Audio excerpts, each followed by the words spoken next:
ఓంకారేశ్వరలింగం అని ఒకటి ప్రసిద్ధం.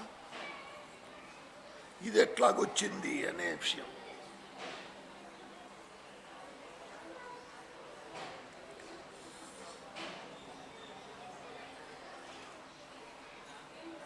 ఓంకార తీర్థం చాలా గొప్పది. ఓంకారే పరమేశాఖ్యం లింగం ఆసీద్యథా ద్విజ అది చెప్తా అంటున్నాడు. నారదుడు ఒకప్పుడు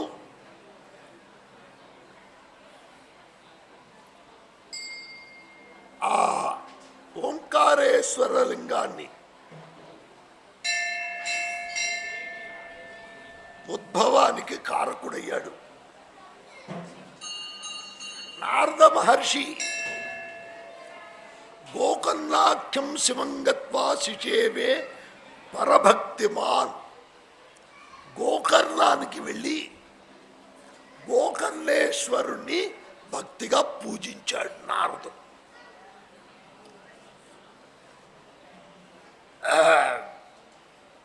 అక్కడ పూజించి ఆయన ఏం చేశాడంటే వస్తూ వస్తూ వింధ్య పర్వతం దగ్గరికి వచ్చాడు.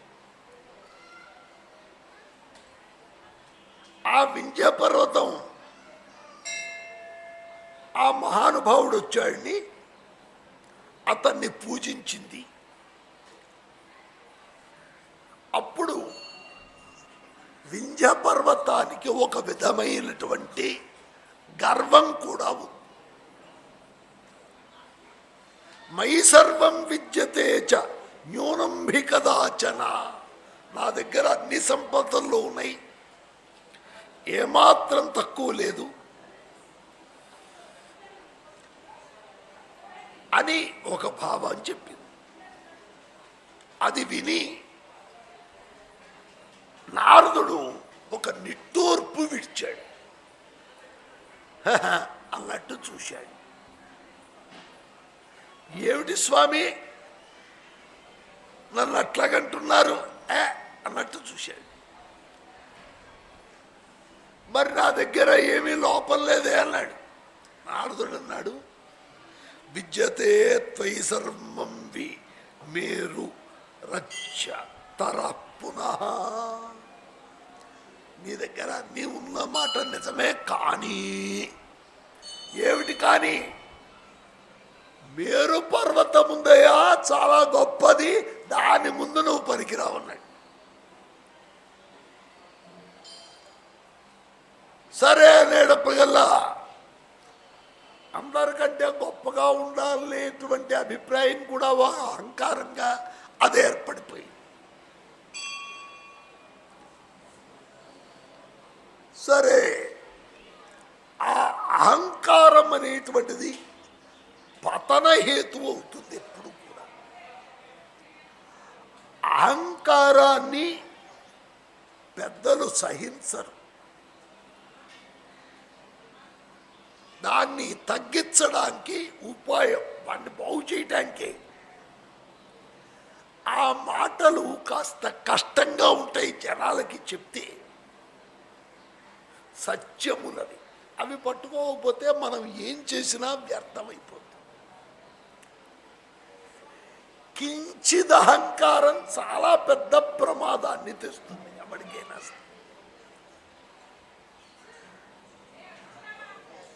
ఇదంతా భగవంతుడి యొక్క లీలలో మనం పాత్రులము అని అనుకోవాలి. నా స్వశక్తితో నేను చేశాను. సహజంగా జనాల యొక్క అభిప్రాయం ఎట్లాగుంటుందండి, క్లాసులో 100 మందికి పాఠాలు చెప్తాం విద్యార్థులు, అందుట్లో సుమారుగా 99 మంది బాగా మంచి మార్కులు వస్తాయి, ఎవడో ఒకడు తప్పుతాడు. మంచి మార్కులు వచ్చిన వాడి దగ్గరికి వెళ్ళి ఏరా ఎట్లాగొచ్చినాయిరగా నీకు ఇన్ని మార్కులు, అసలు నేను రాత్రి పూట నిద్రపోలేదండి, కాఫీలు టీలు తాగానండి, రాత్రి తెల్లాళ్ళు చదివానండి అంటాడు వీడు. తప్పిన వాడి దగ్గరికి వెళ్ళి ఏరా ఎందుకు తప్పావురా అంటే మాస్టర్ సరిగా చెప్పలేదండి, నాకు అర్థమయ్యేటట్టు అంటాడు వాడు. చెప్పింది ఒకడే, వీడికి చెప్పింది వాడికి చెప్పింది. ఇది మాస్టర్లో ఉన్న తేడానా కాదు, వీళ్ళు ఆరోపిస్తున్నారు. వీడికి ఇంత చెప్తే వీడిని స్మరించాడు, వాడు మార్కులు తెచ్చుకున్నాడు. మా గురువు గారు ఎంత ఉపదేశం చేశాడు అసలు అండవాడు. నా స్వశక్తి అంటాడు. చేత కాకపోతే ఆయన నెత్తి మీద నేర్తాడు. ఎవడు నెత్తి మీద పెట్టుకోడు తన దోషాన్ని. ఇది లోక స్వభావం. దీన్ని మరల్చుకోవాలి. మరల్చుకుంటే బాగుపడతాం. ఎప్పుడు కూడా చేసే పని ఒకటే, ఎవడైనా మనస్సుని మార్చాలి.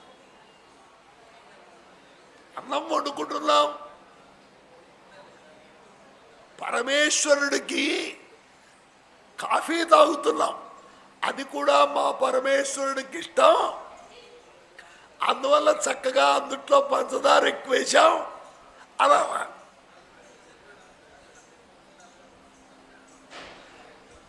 పేరాయింది నోరు మంది. ఈ పేరును కూడా మనం చెప్పాం.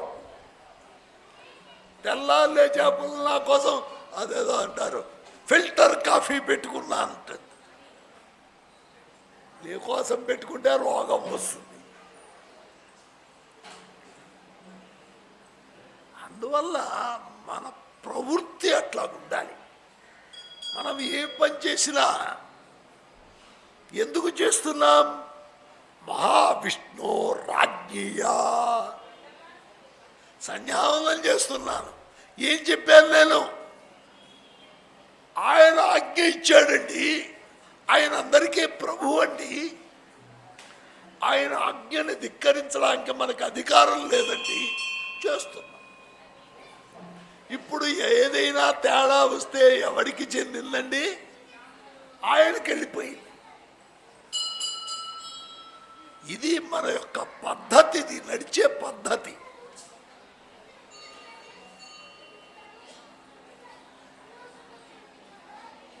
ఈ పద్ధతిగా నడుస్తే మనం చేసే కర్మ మనకి అంతఃకరణ శుద్ధికి కారణమవుతుంది. యజ్ఞం చేశామనుకోండి, నేను అంత దక్షిణ పెట్టా, ఎంత దక్షిణ ఏమిటా నువ్వు పెట్టేది? ఎంత పెట్టగలవు నువ్వు? అరే చేతకాని వాడిని అనుకోడు, వాడికంటే ఎక్కువ ఇచ్చా, వీడికంటే ఎక్కువ. ఈ భావాలే మన నాశనం చేస్తాయి. ఇది పనికిరాదు. ఈశ్వరుడు నాకు ఈ మాత్రం చేసే అవకాశం ఇచ్చాడు అనే భావంతో పైకి వచ్చేస్తాం. వింధ్య పర్వతానికి వచ్చిన బాధది. విశ్వేశ్వరం తథా శంభుం ఆరాధ్యత తపామ్యహం. మేరు పర్వతం కంటే నేను గొప్పదాన్ని కావాలి, అందువల్ల నేను ఈశ్వరుణ్ణి ఆరాధిస్తాను అని శంకరుణ్ణి మనోవాక్కాయ కర్మలతో శరణ పొంది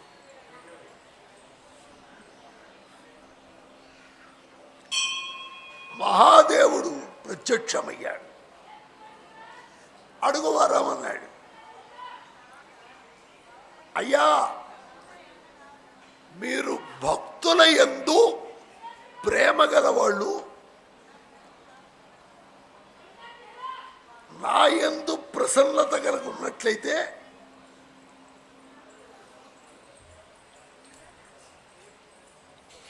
నాకు అనుగ్రహం ఇవ్వండి అన్న. సరే, ఆయన వరాలు ఇస్తా అన్నాడు. పర్వతరాజా, నీకు ఏ విధమైన కోరుకుంటే అది తీరుతుంది పొమ్మని. అప్పుడు దేవతలు ఋషులు కూడా వచ్చారు. ఆ వచ్చినటువంటి వాళ్ళందరినీ శంకరుడు వచ్చాడు, ఆయన్ని ఇక్కడ ఉండమని ప్రార్థించారు. సరేలేవయ్యా అన్నాడు. ఆ ఉన్నటువంటి ప్రదేశమే ఓంకారేశ్వర లింగం. ఇది 2 రూపాల్లో ఉంటుంది.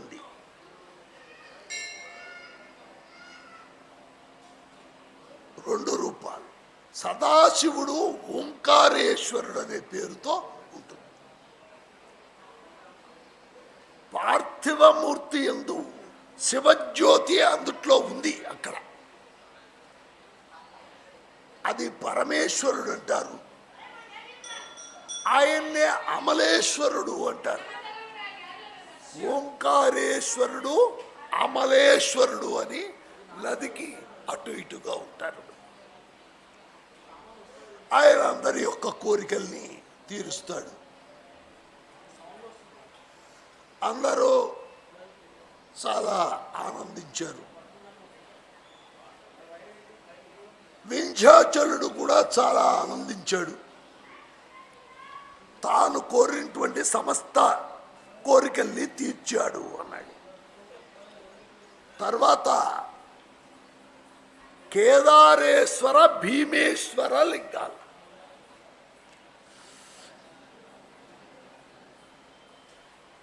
ఒకప్పుడు భగవంతుడు శ్రీమన్నారాయణుడు 2 రూపాల్ని ధరించాడు.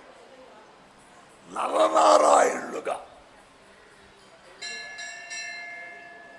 బదరికాశ్రమంలో వారు తీవ్రమైన తపస్సు చేశారు. ఆ తపస్సు చేసేటప్పుడు అక్కడ ఒక పార్థివ లింగాన్ని కూడా వాళ్ళు ఏర్పాటు చేసుకున్నారు. ఆ పార్థివ లింగాన్ని భక్తి శ్రద్ధలతో చక్కగా పూజిస్తూ వచ్చారు. శంకరుడు వీళ్ళ యొక్క భక్తికి అధీనుడై ఈ లింగంలో వచ్చి చేరాడు. ఆ పార్థివ లింగం అంత వచ్చి వాళ్ళు ఉన్నారు, దీన్ని పూజించారు. అనేక రోజులు గడిచినాయి. శివుడు మళ్ళా వచ్చి, నేను చాలా ప్రసన్నున్నయ్యానయ్యా, వరాలు కోరుకోండి అన్నారు. మీరు ప్రసన్నులవుతే మా పూజల్ని గ్రహిస్తూ ఇక్కడ ఉండండి అన్నారు ఈశ్వరుడు. అందరూ ప్రార్థించగా హిమాలయంలో కేదార తీర్థమందు స్వయంగా జ్యోతిర్లింగంగా వెలిశాడు. అందరి యొక్క దుఃఖముల్ని పోగొడతాడు. ఆయన కేదారేశ్వరుడు అనే పేరుతో ప్రసిద్ధిని పొందాడు.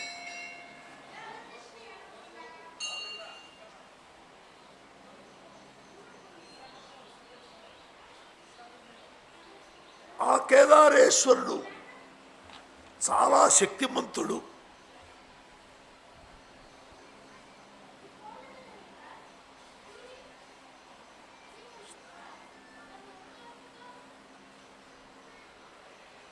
ఆయన అంత శక్తిమంతుడు కాబట్టి ఆయన్ని పూజించి అక్కడ అభిషేకించినటువంటి తీర్థం తీసుకుంటే వాడు స్వప్నంలో కూడా వాడికి ఏమీ దుఃఖాలు కలగవు. దానికి ఏదైనా సమర్పించినా దర్శనం చేసినా వాడు జీవన్ముక్తుడవుతాడు. బదరీవనానికి వెళ్ళేటువంటి వాడు ఆ స్వామిని చూస్తూ ఉండటం వల్ల, స్మరిస్తూ వెళ్తే, ఒకవేళ అక్కడికి వెళ్ళటం వాడికి సాధ్యం కాకపోతే వాడు మార్గ మధ్యలో అదే ప్రయత్నంలో ఉన్నాడు కాబట్టి వాడు ముక్తుడే అన్నాడు.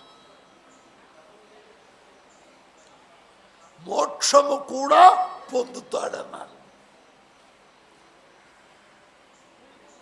అందువల్ల ఆ కేదార తీర్థం తీసుకుంటే వాడికి పునర్జన్మ ఉండదయ్యా.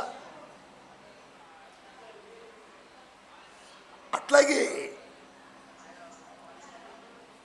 భీమేశ్వర లింగం అని ఒక లింగం జ్యోతిర్లింగంగా అవతరించింది. ఒకప్పుడు ఒక రాక్షసుడు ఉండేవాడు, వాడి పేరు భీముడు. వాడి పని ధర్మాన్ని నశింపజేయటం. ఎక్కడ ధర్మకార్యం కలిగినా దాన్ని వాడు పాడి చేసేవాడు భీమేశ్వరుడు.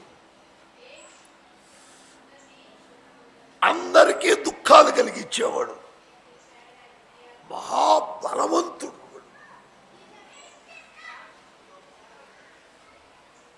వాడు ఎట్లాగొచ్చాడంటే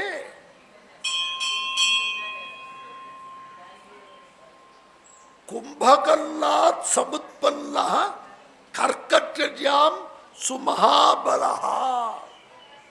కుంభకర్ణుడు వల్ల పుట్టాడు వీడు. వీడి తల్లి పేరు కర్కటి. ఇదే మనకి మొన్న కరోనా వచ్చినప్పుడు పారాయణలు చేశారు టీవీలో. ఇదే ఘట్టం. ఈ కర్కటి అనేటువంటిది ఒక రాక్షసి.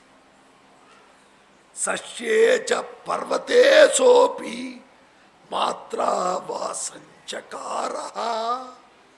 సస్యపర్వతంలో ఈ రాక్షసుడు తల్లితో సహా ఉండేవాడు.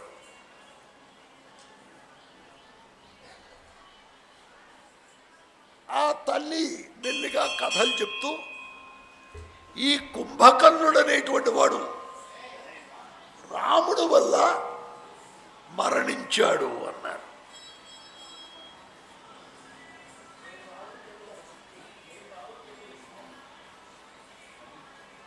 అసలు నాకు తండ్రి ఎవరు చెప్పమన్నారు.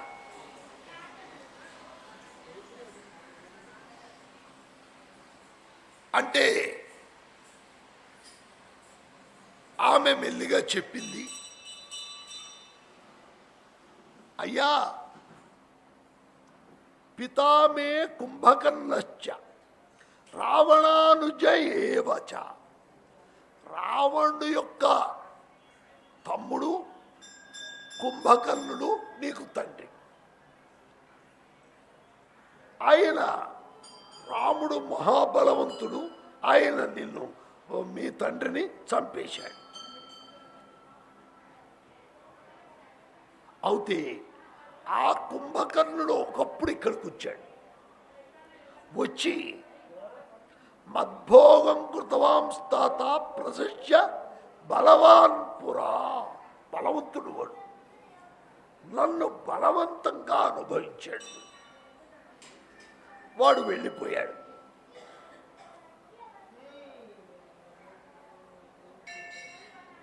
ఆ లంక ఎక్కడుందో వాడి ఇల్లు ఎక్కడుందో నాకు తెలియదు. మా తండ్రి కర్కటుడు. మా తల్లి పేరు పుష్కసి అనేటువంటి తల్లి. నన్ను విరాధుడనే వాడికిచ్చి పెళ్లి చేశాడు మా నాన్న. ఆ విరాధుడిని రాముడు చంపాడు. అసలు దీని భర్త విరాధుడు. ఈమె పిల్లని కంది కుంభకర్ణుడు వల్ల. భర్తని చంపాడు. ఈ పిల్లవాడికి తండ్రి అయినటువంటి వాడిని చంపాడు రాముడు.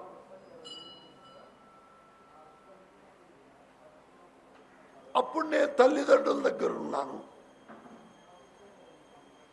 అప్పుడు పితరౌ మే మృతౌ చాత్ర ఋషిడా భస్మసాత్కృత. నా తల్లిదండ్రుల్ని కూడా ఋషులకి అపకారం చేస్తే వాళ్ళు బూడిది చేసేసారు. ఎవరైనా సుతీష్ణుడనేటువంటి మహాతపస్సంపన్నుడు అగస్త్యుడి యొక్క సోదరుడు, ఆయన నన్ను ఇచ్చేశాడు. సాహమేకాకిని జాత దుఃఖిత పర్వతే పురా. నేనప్పుడు ఒంటరి దాన్ని అయిపోయాను, ఎవరు లేరు. అవుతే నా ఇల్లంతా కూడా చాలా దుఃఖభూయిష్టమైంది. అటువంటి సమయంలో విరాధుడి పెళ్ళాలేక అని చెప్పింది కదా, విరాధుడి పెళ్ళాము కుంభకర్ణుడి చేత అనుభవింపబడింది. ఎట్లా జరిగిందంటే, మా తల్లిదండ్రుల్ని సుతీష్ణుడు అనేటువంటి మహర్షి మీదకి వీళ్ళు వెళ్తే ఆయన గొప్ప శక్తిమంతుడు కాబట్టి చంపేశాడు. నేను ఏకాకినైపోయాను. భర్త లేడు, నన్ను రక్షించే తల్లిదండ్రులు లేరు. అటువంటి సమయంలో రావణాసుడు ఇక్కడికి వచ్చాడు, అదే కుంభకర్ణుడు ఇక్కడికి వచ్చాడు. వాడు మహాబలవంతుడు, నన్ను నిర్బంధించాడు, నాతో సంసారం చేశాడు. తతస్త్వం సముత్పన్నం మహాబల పరాక్రమ. అప్పుడు నువ్వు పుట్టావురా. అందువల్ల కుంభకర్ణుడు యొక్క శక్తి అంతా వచ్చిందిరా నీకు. మహాబల సంపన్నుడు.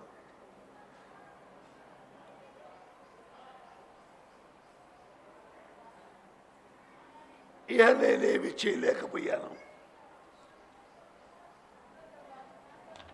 ఇదిరా మన పరిస్థితి అని చెప్పాడు. వాడికి చాలా కోపం వచ్చింది. ఇదంతా చేసింది ఎవరు? హరి, విష్ణు. ఆ విష్ణువు యొక్క అంతమేదో నేను చూసానుకున్నాను అని చాలా ఆలోచించి తపస్సు చేశాడు. 1000 సంవత్సరాలు ఆయన కనబడ్డాడు. అయ్యా ఏదైనా వరం కోరుకోరా అన్నాడు. అంటే ఎవ్వరికీ పోలికలేనటువంటి బలం నాకు కావాలన్నాడు. సరే వాడు తపస్సు ఇవ్వాలి, వరం ఇచ్చాడు. వాడు భయంకరమైన పరాక్రమం, అసలు కుంభకర్ణుడి యొక్క కుమారుడు, పైగా తపస్సు చేశాడు. అందువల్ల వాడు బలగర్వితుడై ఇంద్రాదుల్ని జయించాడు, వాళ్ళని వెళ్ళగొట్టాడు. వాళ్ళ పక్షాన్ని ఆశ్రయించి విష్ణుమూర్తి వాళ్ళని కాపాడుతానొస్తే విష్ణుమూర్తిని కూడా ఓడించాడు. ఈ భూమినంతా ఆక్రమించాడు. సుదక్షణుడని కామరూపదేశపు రాజుగారు, ఆ రాజుగారిని కూడా వీడు తన యొక్క శక్తితో ఓడించి రాజ్యమయ్యాడు. అయితే ఆ సుదక్షిణుడు గొప్ప శివభక్తుడు. ఆయన పార్థివలింగాన్ని చేసుకొని దాన్ని చక్కగా భక్తి శ్రద్ధలతో పూజించడం మొదలుపెట్టాడు.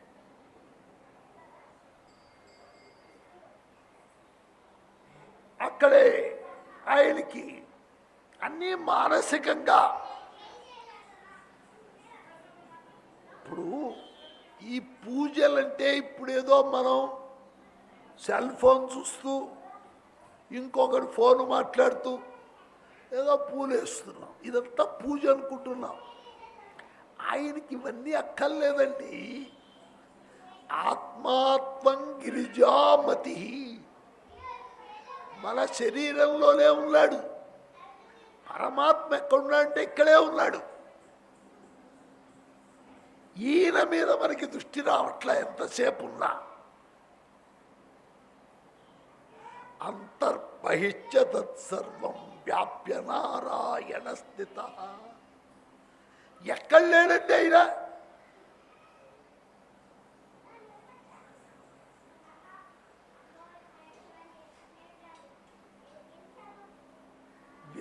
వితస్తి అన్నారు.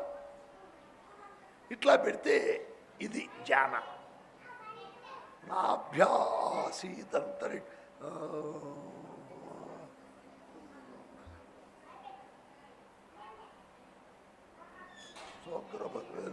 ఆహారం దృష్టి కాదు. అథో నిశ్యావిదశాంతే నాభ్యాముపరితిష్టతి. పరమాత్మ ఎక్కడున్నాడు? వితస్తి, ఇక్కడి నుంచి కంఠం నుంచి కొలవండి ఒక జాన. అట్లాగే నాభ్యాసీత్, బొడ్డు నుంచి కూడా ఒక జాన. ఈ జానలు రెండు కలిసే చోటు ఉందే అది పరమాత్మ యొక్క స్థానం. ఇక్కడే ఉన్నాడు.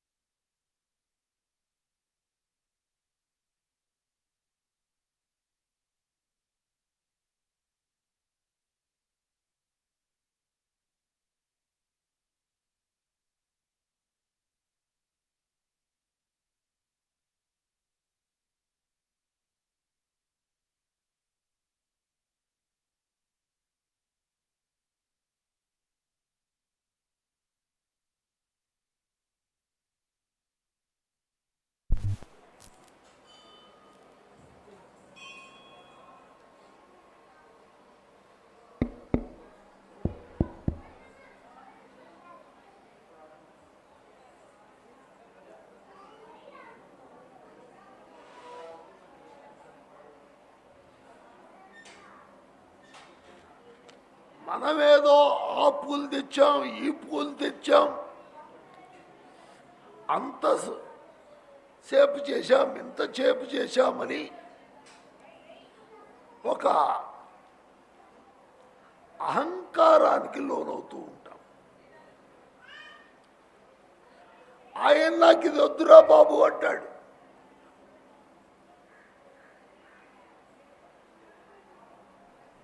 మనకి శరీరమే గృహం. పరమాత్మ యొక్క గృహం ఏమిటంటే ఈ శరీరమే, ఇదే దేవాలయం. దేహో దేవాలయ ప్రోక్తో జీవో దేవ సనాతన చజేద జ్ఞాన నిర్మాల్యం సోహం భావేన పూజయేత్ అని చెప్తాడు కదా. దేహమే దేవాలయం. ఇందుట్లో దేవుడు ఏమన్నారు? జీవో దేవ సనాతన. ఈ శరీరంలో ఉన్నటువంటి జీవుడే సనాతనమైన జీవుడు, పరమాత్మ అయిన. ఇక్కడ పరమాత్మ ఉంటే అక్కడికి వెళ్ళి పూజ చేస్తారేంటండి తెలివి తక్కువ మొహాలు వేసుకొని?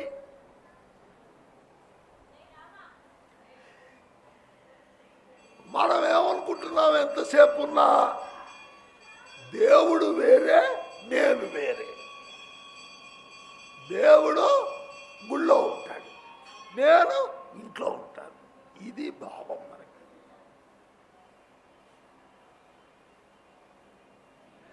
ఈ పూజ చేసిన మనకి నా రుద్రో రుద్రమర్చయేత్ మహాన్యాసం చెప్తుంది. ఏం చెప్తుంది? నువ్వు రుద్రస్వరూపుడివై రుద్రుడిని అభిషేకించు. నువ్వు ఆ రుద్రుడి యొక్క కళలన్నీ కూడా నీలో ఆవాహన చెయ్యి.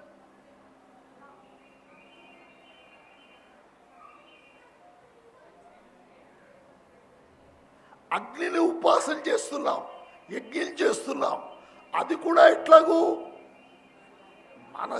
మనకిక్కడ ఉన్నటువంటి తేజస్సునే అరణిలోంచి బయటికి తీస్తున్నాం. అహం త్వదస్మి మదస్మి. నేనేనయ్యా నువ్వు, నువ్వే నేను అనే భావం భగవంతుడితో కలవాలి. ఆ భావం కలక ముందు ఎన్ని పూజలు చేసినా అవన్నీ పెద్ద ప్రయోజనాన్ని ఇవ్వలేదు. అందువల్ల అన్నీ తనయందే మనం చేసే పనులే ఆయనకు ఉపచారాలు. మన పనులు మనం చేసుకోవడమే. పనులు విడిచిపెట్టి కూర్చొని నేను పూజ చేస్తానంటే అది పరమాత్మ ఒప్పుకోలేదు. ఉద్గాయంతీనాం అరవిందలోచనం. రేపల్లి బృందావనంలో గోపెమ్మలంతా కూడా భగవంతుడిని ధ్యానం చేశారు. ఎట్లా? వాళ్ళ పనులు వదులుకోలా, చక్కగా ఆ మజ్జిగని చిలుకుతూ వాళ్ళు భగవన్నామం చేశారు. పాలు పెరుగు అమ్మారు. అలా వ్యాపారం అన్నది. వ్యాపారం వదులు కూర్చోలా. అయినా సరే వాళ్ళ హృదయం ఎట్లాగుండేది? గోవింద దామోదర మాధవేతి దధ్యాధికం మోహవశాదమోచత్. గోవింద దామోదర మా విక్రేతు కామ కిల గోపకన్యా. వాళ్ళ వ్యాపారం వదులుకోలేదు, పొట్టగడవాలిగా. అందువల్ల తిరుగుతున్నారు. పాలమ్మ, పెరుగమ్మ, వెన్నమ్మ, నెయ్యమ్మ అనాలి. వాళ్ళకి ఆ దృష్టి లేదు. అదే గోవింద దామోదర మాధవేతి అన్నారు. మనస్సులో ఏముంటే అదిగా బయటకు వచ్చేది. మనస్సు నిండా పరమాత్మ నిండి ఉన్నాడు. ఇది పూజ అంటే. వాళ్ళకి ఆయన భక్తుడు అయ్యాడు. అంతేగాని మనం ఏదో పార్ట్ టైంగా బాగా అలంకారం చేసి దేవుడికి ఒక గుడి కట్టి ఓ ఇంట్లో ఒక గది పెట్టేసి ఆ గది తలుపేసేసి ఊపిరాడికి చచ్చిపోడండి. ఇప్పుడు అక్కడ ఉత్తరప్రదేశ్ అక్కడ దేవాలయాల్లో ఈ బాగా ఎండాకాలం వస్తే ఏసీ పెడతారు, తాళ్ళెం వేసినా కూడా. అట్లాగే చలికాలం వస్తే మంచి రగ్గులు తెచ్చి ఆ విగ్రహాలకు తప్పుతారు వాళ్ళు. ఎందువల్ల? అక్కడ సజీవ మూర్తి ఉన్నాడనే భావం మనకి రానంతసేపు భగవంతుడు మన దోలికి రాడు. రామకృష్ణ పరమహంస ఒక కథ చెప్పేవారు.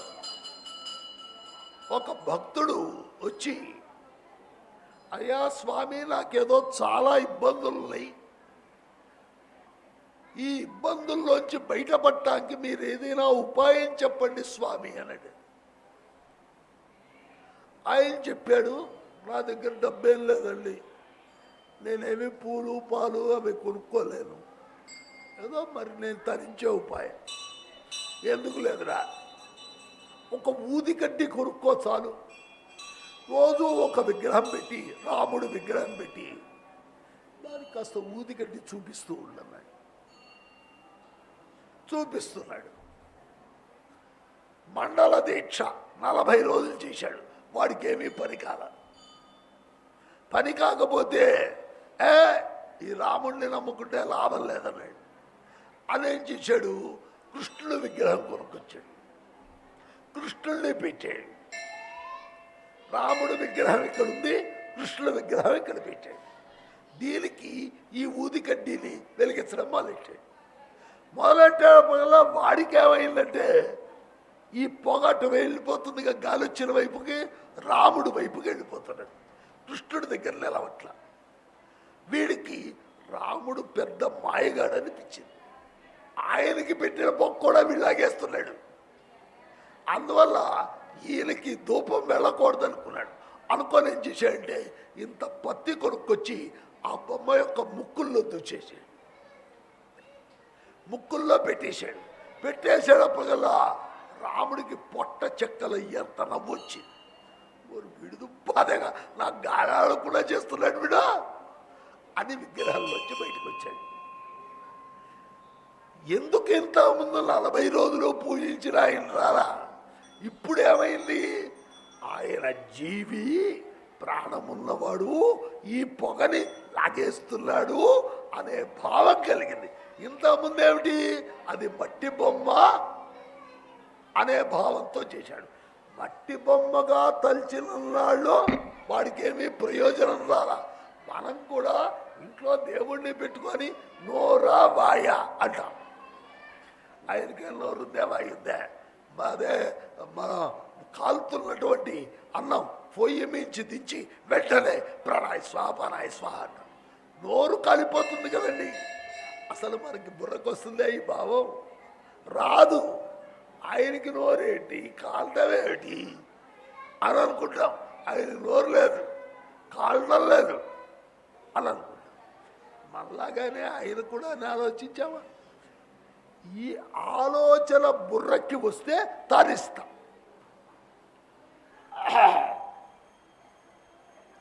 అది రాదు. మనం శివాలయానికి అభిషేకం చేస్తున్నాం, చలికాలం, చల్లటి నీళ్లు తీసుకెళ్ళి పోస్తాం. అరే చలే చచ్చిపోతాడు, జలుబు చేస్తుంది అని కాసిన గోరువెచ్చని నీళ్లు తీసుకెళ్ళి చేస్తామా? చెయ్యం.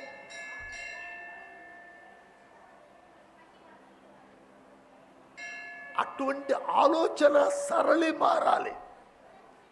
భగవంతుణ్ణి పూజించడం అంటే మన ఆలోచన ఆయన వైపు వెళ్ళటం. సరే అయిపోయింది, సరే అక్కడి నుంచి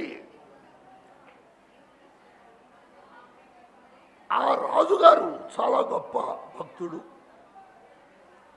రాజ్యమంతా తను వశం చేసుకుంటామనుకున్నాడు. రాజుని కట్టేశాడు. అయినా రాజుగారు అరే ఈశ్వరుడిని నాళ్ళ నుంచి పూజిస్తున్నాం, మనకేమీ చేయలేదు అనే భావం కలగల ఆయనకి. ఆ జైల్లోనే కూర్చొని పార్థివలింగాన్ని పెట్టుకొని దానికి పూజ చేయటం మొదలు. ఏమన్నా ఇక్కడ పూలిచ్చేవాడెవడండి, పళ్ళు ఇచ్చేవాడెవడు? ఎవడిచ్చేవాడు లేడుగా. ఏమీ పూలు నీళ్లు ఏమీ లేవు కదా, పూజ ఎట్లా చేస్తాడు అని ఆయనకు అనిపించాల. మనస్సుతో చేశాడు, ఆచమనం చేశాడు, పూలు సమర్పించాడు. ఇది పూజ చేయటం అంటే. ఇన్ని పూలు తెచ్చి చేయక్కల్లా మనస్సు కావాలి. మానసికంగా స్నానాదులు చేసి ఆరాధించడం. మహారాజు గారి భార్య కూడా అట్లాగే అనన్య భక్తితో పూజించారు. అయితే రాక్షసుడికి ఈ విషయం తెలిసింది. అమ్మో వీడు పూజ చేస్తున్నాడు అనే భావం కలిగి వీడి యొక్క కార్యక్రమాలు జరగకుండా చేయాలని ఆ పూజాలింగాన్ని వీడిని అక్కడ కూర్చోనివ్వకుండా